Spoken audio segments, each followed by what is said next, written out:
हे तुम्हाला माहिती आहे, इतिहास तुम्हालाही चांगला माहिती आहे, त्याच्यामध्ये काही नवीन नाही. त्यांनी स्वतःला अगोदर दुरुस्त केलं पाहिजे, आत्मपरीक्षण स्वतः केलं पाहिजे, मग त्यांनी दुसऱ्यांवर टीका केली पाहिजे.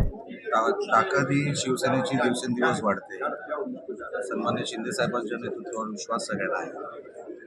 इकडे मान सन्मान मिळतो, इज्जत मिळते, कामं होतात, नेते वेळ देतात, मंत्री वेळ देतात.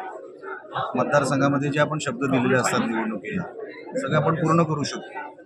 आणि इथे आमचे सन्मान्य शिंदेसाहेब 24 तास आमच्या म्हणजे लोकांमध्ये असतात, आमच्या मागे उभे असतात खंबीरपणे. अजून कोणाला काय हवं असतं कुठल्या पक्षाला? हे सगळे जे काही वळत आहेत ना, ते सन्मान्य शिंदेसाहेबांच्या नेतृत्वाकडे बघून वळत आहेत. उद्धव ठाकरे यांच्या नेतृत्वावर कुठं तर संशय केला जातं. या अगोदर राणे साहेब गेले, भुजबळ साहेब गेले, राज साहेब गेले, एकनाथ शिंदे गेले. आता काय उद्धव ठाकरे ही लिडरशिप क्रायसिस आतापासून आहे, वर्षानुवर्षांपासून आहे. हे तुम्हाला माहिती आहे, इतिहास तुम्हालाही चांगला माहिती आहे, त्याच्यामध्ये काही नवीन नाही. त्यांनी स्वतःला अगोदर दुरुस्त केलं पाहिजे, आत्मपरीक्षण स्वतः केलं पाहिजे, मग त्यांनी दुसऱ्यांवर टीका केली पाहिजे.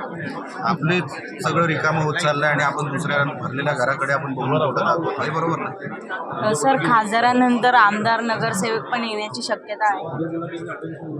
आता पॅन महाराष्ट्र येण्याची शक्यता आहे.